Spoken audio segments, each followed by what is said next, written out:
Bonjour tout le monde, ça fait plaisir de vous retrouver pour une nouvelle émission de Vue de chez vous. Encore une fois, cette semaine, on vous présente des entrevues avec des gens du territoire qui se démarquent par leurs actions en temps de pandémie. Nous allons donc vous présenter 5 entrevues réalisées par différents journalistes de CCAP.tv et nous tenons à remercier encore une fois cette semaine la Caisse des Jardins de Charlesbourg de contribuer grandement à ce projet. Débutons avec mon entrevue de la semaine. Aujourd'hui, je rencontre Vanessa Daigle, qui est nutritionniste un peu partout dans la vieille capitale, sur la rive sud de Québec et bien sûr sur notre territoire. Vanessa, en plus, tu fais du vélo à Lac-Beauport. On va donc parler aujourd'hui de nourriture, de nutrition pour les sportifs. Oui, tout à fait, exactement. En fait, j'ai commencé le vélo il y a 2 ans. Puis, je dois même admettre que le vélo au Sentier du Moulin figure parmi mes endroits favoris, là, absolument. J'en doute pas. Puis cette chronique-là va être super intéressante parce que au-delà, du vélo de montagne qu'on peut pratiquer à Lac-Beauport, aussi ailleurs sur notre territoire, il y a des skieurs. On est vraiment une communauté dans la Couronne Nord très active.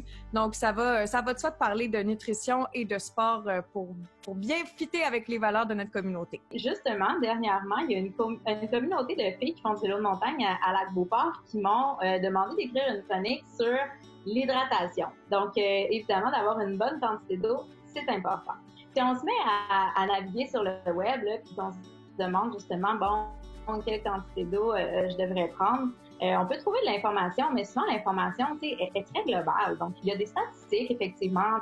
On va trouver des informations par rapport qu'on devrait boire, par exemple, 150 à 300 millilitres d'eau 20 minutes. Est-ce que quelqu'un va vraiment compter ça au quotidien? J'ai des gros doutes. Puis, de toute façon, je trouve que ça s'applique très mal aussi, dans le sens qu'il y a tellement de facteurs qui vont faire varier la quantité d'eau dont tu as besoin. Fait que souvent, moi, ce que je dis, finalement, c'est vraiment d'y aller selon ses besoins. T'sais, il y a un temps où on disait, quand on commence à avoir soif, parce qu'il est rendu trop tard, c'est pas nécessairement le cas, honnêtement. Plus ça va, plus on parle d'alimentation intuitive et donc d'hydratation intuitive également. Évidemment, je suis pas en train de dire d'être vraiment, vraiment déshydraté pour boire, mais quand on ressent le besoin de boire, c'est important de boire. Puis surtout, c'est important de bien fractionner nos prises là, d'eau, parce que si on cale de l'eau, mettons, à l'heure, puis après on n'en reprend pas pendant 1 heure, évidemment, c'est pas une stratégie qui est efficace, là. Ça serait mon premier conseil, mettons. Et qu'est-ce que tu penses de s'hydrater avec du Gatorade ou toutes ces formes d'hydratation-là? Ouais. Est-ce que c'est bon ou c'est à proscrire? Bien, évidemment, j'y arrivais, parce qu'on peut difficilement faire une chronique d'hydratation sportive sans parler de Gatorade. En fait, ça dépend. Premièrement, d'avoir un Gatorade, donc qui contient des glucides et des électrolytes, si on a un effort d'une durée de moins de 90 minutes, c'est pas vraiment nécessaire. Juste de l'eau, sauf, encore une fois, s'il fait vraiment très chaud et qu'on a une sudation qui est abondante, à ce moment-là, il va falloir aller remplacer les électrolytes qu'on a. Parce que par la sueur, on va perdre principalement du potassium et du sodium. Puis c'est ça qui peut être dangereux. De ça, on en perd vraiment beaucoup, puis qu'on remplace seulement avec de l'eau. Ça peut finir par être dangereux. Fait qu'encore là, tu sais, on porte une petite attention à ça. Mais en temps normal, moins de 90 minutes, juste de l'eau. Donc, à partir de 90 minutes, on commence à avoir épuisé un peu le sucre qu'on a dans notre corps, le glycogène qu'on a dans nos muscles. Donc, à ce moment-là, si on veut pas frapper le mur, comme on dit, c'est important d'aller remplacer nos réserves, notre énergie, pour avoir justement de l'énergie là à l'effort pour pouvoir continuer notre sport dans le plaisir et non que ça devienne un peu trop difficile et puis qu'on manque d'énergie. Donc, le Gatorade est l'une des solutions parmi tant d'autres là pour aller faire le plein de glucides. Effectivement, ce qui est le fun avec le Gatorade, en fait, c'est qu'on va à la fois combler ses glucides et ses électrolytes parce que ça contient, oui, du sucre, mais aussi, notre sel, notre potassium. Fait que c'est comme un tout en un. Et si vous êtes, ou je peux m'inclure, si on est rendu désespéré dans nos changements, qu'on n'est pas capable de cibler exactement ce qu'il faut faire, on contacte des spécialistes comme toi. Sur ton site web, tu as un blog aussi qui propose plein de recettes, des chroniques très intéressantes. Ta page Facebook qu'on peut suivre qui porte ton nom, nutritionniste. Et c'est les meilleures façons de te joindre. Tout à fait. Et un podcast à venir cet automne. Ah, ben merci beaucoup, Vous allez Vanessa. à la- Donc, j'invite les gens à te suivre. Puis, comme c'est bien fait à l'émission Vue de chez vous, Francis va rencontrer quelqu'un qui se démarque dans le vélo de montagne à Lac-Beauport. Alors, manquez pas son entrevue. Merci, Vanessa. Ça fait plaisir. Francis s'est entretenu avec Patrick Perrault d'LB-Cycle pour prendre des nouvelles de l'organisation qui se démarque à Lac-Beauport. Je suis avec Patrick Perrault. Bonjour, Patrick. Bonjour. Salut, salut. Ça va bien? Oui, ça va, toi? Yes, tu passes un bel été? Ouais, c'est un été formidable. La météo est notre base cette année. On n'a rien à dire. Et puis, avec LB-Cycle, vous avez pris un projet en charge depuis plusieurs années, celui de l'aménagement des sentiers du Moulin. Patrick, parle-moi donc de la création de l'organisme, justement, parce que ça m'apparaissait au départ vraiment comme un collectif d'amis crinqués vélo de montagne. C'est pas mal encore ça, mais ça a pris de l'ampleur, ça a pris de l'envergure avec les années. Mais vraiment, en 2014, on est arrivé devant le fait accompli que soit on vendait nos vélos parce que les trails, les sentiers qu'on utilisait n'étaient pas à notre goût. Fait que soit qu'on vendait les vélos ou soit qu'on s'en occupait vraiment pour vrai. Fait que c'est là qu'on s'est enregistré comme OSBL. Puis un comité de 5 personnes a vite monté à 10 personnes et l'effet boule de neige s'est installé pour arriver au succès qu'on a aujourd'hui avec LBC. Je me trompe ou l'OSBL, d'ailleurs, dans les premières années, eu une belle reconnaissance? Non, ça a bien marché. Écoute, on a participé au succès, oui, des Sentiers du Moulin. On a mis à jour le parc du Brûlé, communément appelé le Saisonnier à Lac-Beauport. On a construit des trails là. Fait que plusieurs de nos actions nous ont quand même mis à l'avant-garde du trail building, on va dire, de la construction de sentiers de vélo de montagne au Québec. On était un genre de modèle précurseur d'organisation bénévole qui a statué à dire « nous, on va le faire chez nous ». Puis, de fil en aiguille, le modèle, on a eu plusieurs demandes pour consulter d'autres villes, d'autres organisations qui ont juste voulu répéter le succès qu'on a réussi à faire chez nous. Petit particulièrement là, dans les mois qui sont en cours, vous faites quoi? Dans le fond, on avait plusieurs visées pour 2020. Le COVID est venu un peu jouer dans nos cartes, dans nos plans. Il y avait été question de festivals, d'écoles de vélo aussi à moyen terme. Mais vraiment, pour 2020, on s'est concentré sur les corvées du lundi soir. Puis, dans le fond, on a établi un calendrier de 10 corvées qui se tenaient toutes des lundis soirs. Chacune de ces corvées-là était commanditée par un acteur du vélo de montagne, une compagnie ou un magasin. Et prix de présence, un petit breuvage fourni en fin de corvée. Fait que plusieurs facteurs ont fait en sorte que la saison 2020 de corvée a été un succès incroyable. Là, on a cumulé plus de 1000 heures de bénévolat en 10 rencontres. Fait qu'on parle en moyenne 30 personnes par lundi soir qui se sont déplacées pour venir aider la cause du développement des trails de vélo de montagne au Lac-Beauport. Qui répond à l'appel? Est-ce qu'on doit être membre d'LB-Cycle? Est-ce que c'est n'importe quel amateur de vélo de montagne qui a envie d'ajuster les sentiers qui peut se présenter là? Ouais. La quantité d'ouvrages qu'une organisation bénévole peut faire en 3 heures va dépasser largement ce que peuvent faire 2 employés qui vont travailler 40 heures semaine. Fait que c'est ouvert à tout le monde, c'est bénévole, et même tous les membres du comité organisateur, moi inclus, on n'a pas une scène pour ça. Puis on ouvre nos portes à tout le monde, de dire venez les lundis, on a du fun, on est ensemble, puis on sort de là avec une fierté d'avoir passé un bon moment, puis d'avoir construit un sentier qui va être présent pour les années à venir. Est-ce que les sentiers, en fait, là, que vous proposez, ou est-ce que ça s'adresse, dans le fond, à tous les niveaux de cyclistes?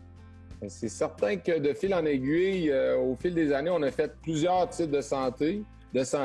Le parc du Brûlé au Saisonnier, c'est des sentiers verts, bleus et un petit peu noirs, mais très, très familial. Puis des sentiers très rehaussés comme la Wolverine, donc sont vraiment des sentiers experts avancés avec de grandes conséquences pour la sécurité des gens qui peuvent s'y présenter. Qu'est-ce qu'on fait pour vous venir en aide principalement? Bien, LBC, c'est une organisation bénévole. Fait que la première chose qu'il faut d'investir dans le bénévolat, bien, c'est du temps. Puis ça peut être 2 heures par semaine, mais inévitablement, quelqu'un qui dirait « Moi, j'embarque, puis je veux faire de LBC ma mission, puis je veux mettre plus de temps qu'un petit 2 heures à gauche, à droite. » LBC, comme tu l'as dit, c'est un modèle évolutif. Ben, en dehors de ça, il y a toujours notre levée de fonds annuelle. Là. C'est une vente de vêtements. Puis c'est ce qui permet à l'organisme de subvenir à ses besoins, là, parce qu'il faut ramasser environ 10 000 $ par année pour faire nos frais fixes, nos frais de base d'assurance, d'achat d'outils et tout. Fait que toutes les personnes qui portent nos couleurs, qui nous encouragent dans l'achat de ces produits-là, ben, viennent un peu participer au succès de notre mission aussi. S'il y avait d'autres spots à Québec que tu pourrais me nommer où vous avez fait des interventions? Ben, dans le fond, LBCIC, ça veut dire Lac Beauport-Cic. C'est le rêve ultime quand on a mis ça sur table, notre projet de regroupement d'OSBL. C'était de faire un tour du lac Beauport par les forêts, là, du point A au point A, en faisant le tour du lac. Wow. Le lac Beauport, c'est 7 sommets, c'est 7 montagnes. Puis le but ultime, c'est de rejoindre tous ces montagnes-là par des sentiers puis de faire le grand tour. Là. Excellent. Peut-être, Pat, en terminant, je sais qu'il y a des corvées qui s'en viennent. Si je te demandais, mettons, nous lancer l'invitation, là, quand est-ce qu'on se pointe? Bien, dans le fond, il faut vraiment suivre les médias sociaux. Rapidement, on a fait les corvées du lundi soir de tout le mois de mai, juin puis début juillet. Les 10 lundis de mai, juin et début juillet. Et là, c'est la pause des vacances. Fait que mi-août, fin août, septembre, il y aura des corvées les dimanches. Ça reste encore à définir, mais on va peut-être essayer une nouvelle formule dimanche après-midi de 2 à 5. Mais vraiment, on va annoncer ça sur nos médias sociaux dans les prochaines semaines. Le prochain CA est au retour des vacances de construction. Dans le fond, c'est assez simple, hein? LBCIC, la page Facebook? Oui, il y a une page Facebook, il y a un groupe, puis on a un site web aussi, un .com, lbcic.com. C'est là qu'on annonce officiellement toutes nos nouvelles. Il y a un compte Instagram aussi, là, donc l'information est assez facile à trouver. C'est juste que pour l'instant, elle est inaccessible. Hey Patrick, gros merci. Ben, écoute, un gros merci à vous autres, puis on se reverra sur les pistes ou au coin de la rue. Cool, merci Pat. Salut Francis. Des espoirs en ski alpin, on en connaît beaucoup du territoire et cette semaine, Chloé nous présente un de ceux-ci. Bonne écoute! Bonjour Étienne Mazelier, athlète depuis 2 ans pour l'équipe du Québec et pour le ski Stoneham aussi. Ça va bien? Ça va bien, merci. Vous? Bien sûr, je te souhaite tout d'abord mes sympathies parce que tu es un ami proche de Philippe Véraud qui est décédé tragiquement par une voiture le 15 juillet dernier à Stoneham. On va lui rendre hommage dans quelques instants. C'est pas un moment facile, c'est sûr, mais on avait envie de te parler de ta carrière parce que là, tranquillement, ça recommence. Tu t'en vas d'ailleurs vendredi en France pour un camp d'entraînement. Comment ça s'est passé, là, justement, l'interruption de la saison de ski comme ça pour toi? Ben, ça n'a vraiment pas été facile. En fait, moi, j'avais eu un début de saison un peu difficile, puis progressivement, ça s'en venait super bien pour moi. J'ai eu mes dernières courses juste avant que tout ça s'arrête. Environ entre le 10 et le 13 mars, j'ai eu des très, très, très bonnes courses. Là, tout d'un coup, ça s'est tout arrêté, donc c'était pas facile pour moi, cet arrêt-là, mais en même temps, ça m'a permis de faire un petit peu autre chose, passer du temps à la maison, plus. Ouais, ben c'est ça, on a vu sur ta page Facebook d'athlète Étienne Mazelier, on invite les gens à te suivre, justement, un peu tes entraînements avec des gros tronçons de bois, t'as réussi à te garder actif, là. Ah oui, absolument. Ça, c'était plus pendant la première portion du confinement, mais après ça, j'ai réussi à me trouver plus des poids puis à faire des entraînements plus spécifique, mais pendant la première portion où c'était plus de l'entraînement général, j'avais réussi à me couper des gros troncs d'arbres puis à faire des squats et tout ce que les skieurs ont besoin de faire. Tu as été créatif, mais ça devait pas être facile de rester motivé non plus parce qu'on sait pas quand est-ce que la saison va recommencer et tout. Non, moi j'avais pas vu ça comme ça. En fait, nous en ski, notre période d'entraînement physique est assez courte. Puis j'ai vu ça comme du temps extra pour pouvoir faire plus de gains que d'autres personnes. J'ai pas vu ça comme une forme de perte de motivation. Ça m'a motivé encore plus. Il y avait les championnats canadiens de ski alpin qui s'en venaient aussi à Panorama en Colombie-Britannique. Tu partais pour là, j'imagine? Tu étais sur le bord de partir? Oui, exactement. C'était à quelques jours d'avis, on s'est fait dire qu'on partait pas. Et comment allaient tes classements, justement? Là? Parle-nous un peu de ta carrière en général. T'en es où, toi, niveau canadien et québécois? OK. Ben, en fait, cette année, c'était ma 3e saison dans le circuit FIS. Donc, en ski alpin, en fait, à partir du moment où on a 16 ans, on compétitionne dans les courses FIS. Donc, il n'y a plus de classe, il n'y a plus de catégorie d'âge. Je cours en NORAM contre des gars qui peuvent avoir 30 ans. Puis, au niveau québécois, notre plus gros circuit, c'est la Super Series Sport Expert. Dans mes 2 premières années FIS, écoutez, je rentrais parfois dans les 30 premiers, parfois j'avais un peu les échelons. Les échelons. Merci. Puis cette année, j'ai fini 3e du classement général, la Super Série. Donc, ça a été une grosse amélioration pour moi. Ça, c'est au niveau québécois. Au niveau canadien, c'est un peu plus difficile, en fait, qu'on n'a pas fait les championnats canadiens. L'autre saison d'avant, je m'étais blessé au pied pendant les championnats canadiens, je ne les ai pas fait. Mais pour ceux de mon âge, dans les classements de points, je suis vraiment dans les meilleurs. Puis, là, c'est possible pour toi de t'envoler pour un camp d'entraînement en France. Est-ce que c'est tous les athlètes qui sont à peu près dans la même catégorie que toi qui recommencent l'entraînement présentement? Non, vraiment pas. En fait, l'équipe du Québec, on est chanceux d'avoir trouvé cette opportunité-là, de pouvoir partir vendredi prochain pour un camp de 3 semaines. Mais c'est vraiment pas tout le monde là, qui ont cette chance-là de faire ça. Et toi, c'est quoi ton rêve? Là? Comment tu te vois dans l'avenir comme athlète? Est-ce que c'est les Olympiques ou c'est pas nécessairement quelque chose que tu veux atteindre? Ah oui, absolument, c'est ça. C'est pas... En ski, on voit pas ça nécessairement comme les Olympiques, mais c'est de faire partie de l'équipe canadienne puis de faire des Coupes du Monde, d'être peut-être au plus haut niveau, en fait. Ben, on te le souhaite vraiment. Puis, je voulais qu'on termine justement en rendant hommage à Philippe Véraud, qui lui aussi était professeur du côté du club de ski Stoneham, malheureusement happé tragiquement là, le 15 juillet dernier par une voiture. Vous avez été justement à Stoneham pour lui rendre hommage et marcher dans une des pistes à Stoneham. Il y a aussi un pourparler de faire une portion de la première avenue à Stoneham qui s'appellerait Philippe Véraud. Et toi, tu as même lancé une pétition pour avoir une piste en son nom à Stoneham. J'aimerais que tu nous le décrives pour ceux qui n'ont pas eu la chance de le connaître, comment était Philippe Véraud. Écoutez, Philippe, je l'ai vraiment connu. C'était mon coach pendant il faudrait que je vérifie ça, mais pendant au moins 5 ou 6 ans. Puis on était très, très proches. Parfois, il venait me chercher à l'école quand j'étais en secondaire 1, 2 pour qu'on aille s'entraîner. Depuis 3 ans, c'était mon représentant pour les skis. Donc, c'était lui qui s'occupait de tout ça. On était assez proches, Philippe. Je sais pas combien de personnes l'ont dit, 500 personnes l'ont dit. C'était un bon vivant, toujours avec le sourire. Donc, c'est vraiment difficile. Mes sympathies également à tous les proches de Philippe Véraud. On va penser à lui dans les prochains jours, puis aussi prochaines années, en espérant qu'il y ait un projet qui se concrétise en sa mémoire. Merci beaucoup, Étienne Mazelier, et bon succès pour la France. On te souhaite un bon camp d'entraînement et bon succès pour la suite aussi. Pour poursuivre l'émission Vue de chez vous de cette semaine, Alicia nous fait découvrir les différentes excursions de la Jacques-Cartier. Alors, j'ai devant moi Tristan Robert. Tristan, tu es le propriétaire de l'entreprise Les Excursions Jacques-Cartier à Stoneham. Tu es propriétaire avec ta sœur Magali, avec ton frère Pierre-Loup. Puis l'hiver, vous dirigez les glissades de Tewksbury. Mais là, on est l'été. Puis qui dit été dit activité extérieure. Là, on a du plaisir. On aime ça jouer dehors. Tristan, j'aimerais que tu me parles quel type d'activité vous organisez aux excursions Jacques-Cartier. Donc, aux excursions Jacques-Cartier, depuis plus de 35 ans, on est dans le domaine du plein air. On fait de l'équitation, du rafting et du camping.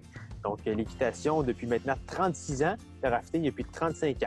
On est le seul centre équestre au Québec qui font une formule d'équitation libre, c'est-à-dire du hors-piste, non de la queue leu-leu. Donc, pas un cheval derrière l'autre dans un sentier étroit où on peut plus ou moins se promener. En fait, c'est comme le cheval qui décide où on va. Nous, on pousse vraiment les clients à essayer d'avoir le plein contrôle de leur cheval. On est en montagne, dans la vallée de la Jacques-Cartier. C'est super beau avec la forêt, les arbres. On est en montagne. C'est merveilleux. Et pour le rafting, c'est assez simple. On est juste à côté de la rivière Jacques-Cartier, la section Tewksbury. Donc, 8,5 km de rapide, 9 rapides de classe 2, 3 et 4 à franchir. Même chose, on a été la première compagnie de rafting à ouvrir commercialement pour les activités de rafting sur cette rivière. OK. Et comment ça fonctionne pour les gens qui aimeraient expérimenter ces activités? Ils vont sur votre site Internet. Au niveau des réservations, comment ça se passe? Au niveau des réservations, ils peuvent aller voir toutes les informations nécessaires sur notre site Internet, qui est détaillé, il y a des vidéos démonstratives, etc. Sinon, ils peuvent tout simplement nous appeler. C'est vraiment la meilleure façon de nous rejoindre, d'avoir toute l'information nécessaire pour chaque activité. Même chose pour les réservations, c'est par téléphone. Donc, on jase avec les clients, on leur demande plusieurs informations, s'ils ont déjà fait des liquidations, s'ils ont déjà fait du rafting, quelles sont leurs compétences, s'ils en ont déjà fait, s'ils en ont jamais fait, quel âge. Comme exemple, pour l'équitation, on peut aller de 6 ans jusqu'à 90 ans, tant que vous êtes en forme, ça va super bien. Même chose pour le rafting, il y a un poids minimum, un âge minimum et un petit peu maximum. Mais juste à nous appeler, on va vous donner toute l'information nécessaire, ça va nous faire plaisir. On est là pour ça. OK. Puis dis-moi, qu'est-ce qui vous démarque des autres centres? Là, tu dis, donc, vous faites de l'équitation libre. Quant à ton cheval, comment tu fais pour le diriger? Est-ce qu'il y a des guides qui sont sur place? Donc, je vous dirais que ce qui nous démarque un peu plus des autres centres équestres, ce serait surtout notre façon de faire. Notre équipe, notre accueil. Les filles qui s'en occupent sont souriantes, sont dynamiques. Et on a vraiment une très belle accueil. On est là vraiment pour motiver les gens, pour leur donner la confiance. Et comme je vous expliquais, on est vraiment le seul centre équestre qui font de l'équitation libre. Donc, quand vous arrivez sur place, les guides vous accueillent. Il y a une demi-heure de formation avant l'activité. On a 2 forfaits disponibles. Le premier, c'est le 1h45, donc 30 minutes de formation, 1h15 minutes en équitation hors piste. Le deuxième, c'est pour les cavaliers qui en ont déjà fait ou qui adorent ça.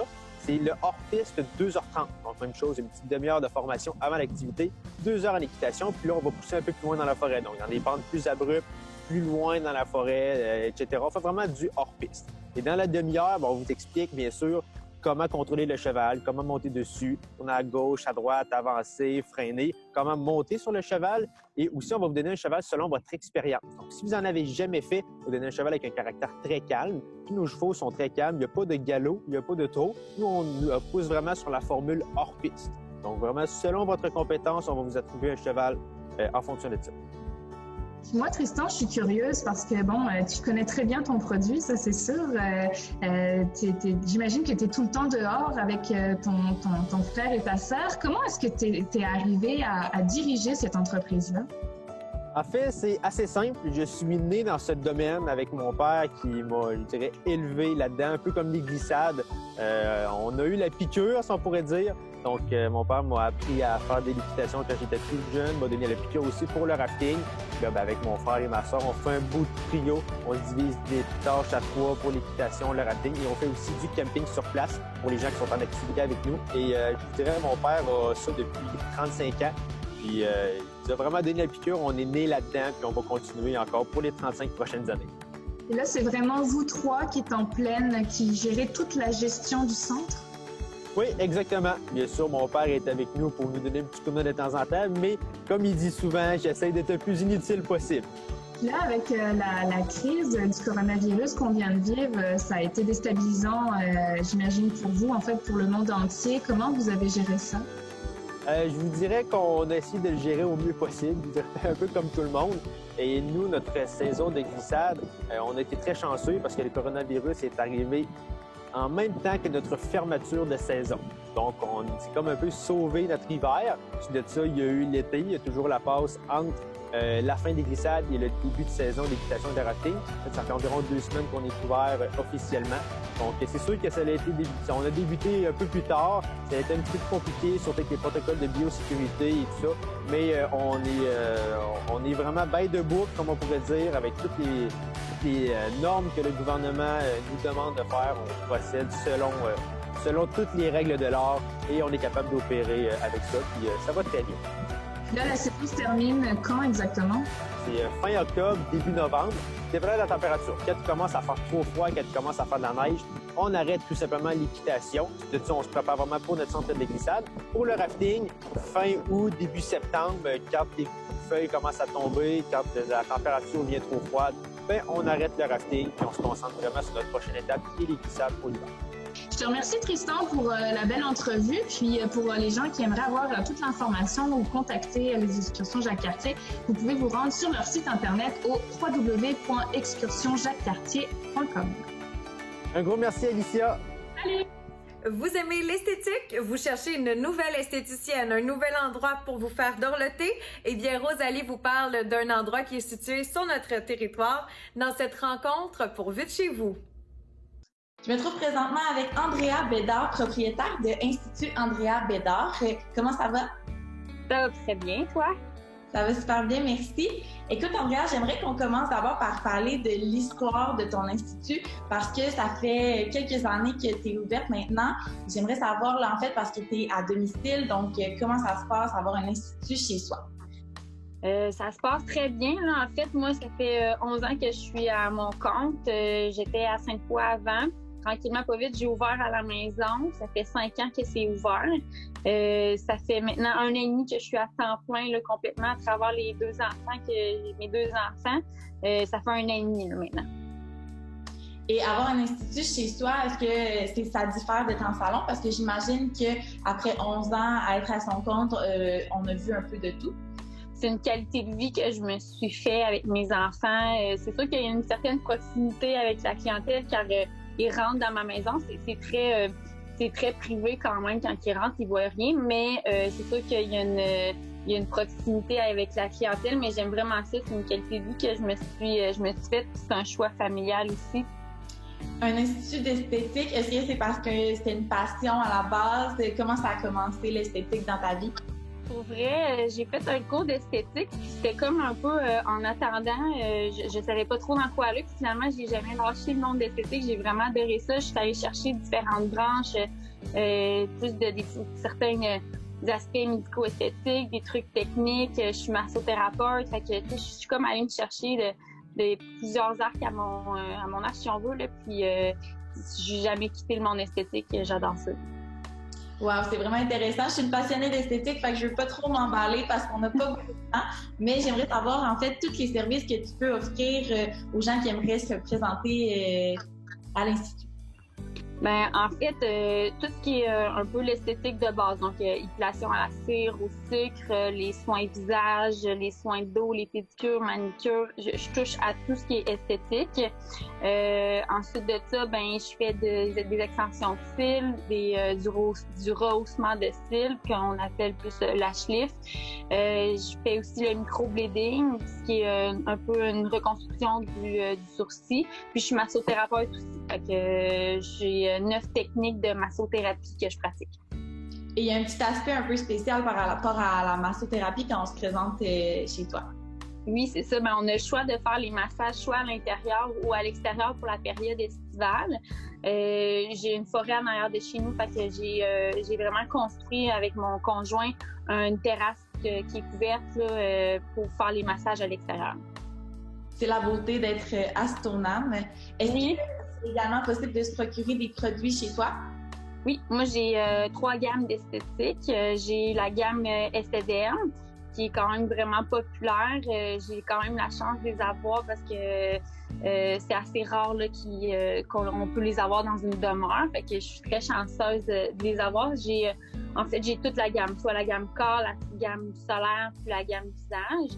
J'ai aussi la gamme Payot qui est pour hommes. Puis je viens de rentrer la gamme Druide Love qui est des produits québécois, qui est une gamme pour enfants. Côté COVID-19, c'est un petit peu plus plate, mais j'aimerais juste qu'on rassure les gens là, par rapport aux mesures qui sont prises chez toi pour l'Institut d'esthétique. Finalement, ça se passe vraiment bien. J'ai la chance d'être à la maison, fait que c'est une cliente à la fois. J'ai pas d'autres employés. Puis, je suis capable de faire mon horaire en sorte que les clientes ne se croisent jamais. Fait que je laisse toujours des 15 minutes, fait que les clientes ne se croisent pas. J'ai le temps de désinfecter absolument tout. Je lave le plancher, je change des couvertes, je lave tout à l'eau de Javel. C'est sûr que là, tout ce qui est règles de la CNSST, je les suis. Donc, le port du masque, les gants, la lunette de protection, je suis vraiment tout à la lettre et tout est toujours tout désinfecté. À date, ça va vraiment bien, puis ça se passe vraiment bien. Donc, c'est très sécuritaire de se présenter à l'Institut Andrea Bédard. Où est-ce qu'on peut te rejoindre, Andrea, si on a des questions par rapport aux services ou aux produits offerts? Ben, il y a mon numéro de téléphone, 418-802-67-87, ma page Facebook, ma page Instagram, Institut Andrea Bédard. Je suis hyper active tous les jours. À tous les jours, il y a des publications, je renseigne les gens, c'est vraiment important pour moi. Puis, il y a mon site web aussi, www.institutandreabedard.com. Génial. Donc, on invite les gens à se présenter chez vous, ou à prendre rendez-vous avant, parce que c'est plus évident dans ce cas-là, et à te poser les questions, là, si jamais il y en a, sur les différentes plateformes. Un gros merci, Andrea, puis on te souhaite un très bon succès là, malgré la COVID-19. Merci beaucoup, c'est très gentil. En espérant que l'émission de cette semaine vous a plu, si vous êtes intéressé à regarder les 5 entrevues à nouveau, rendez-vous sur la chaîne YouTube de CCAP.tv et on vous invite fortement à vous y abonner. On se dit à bientôt pour une autre émission de Vue de chez vous.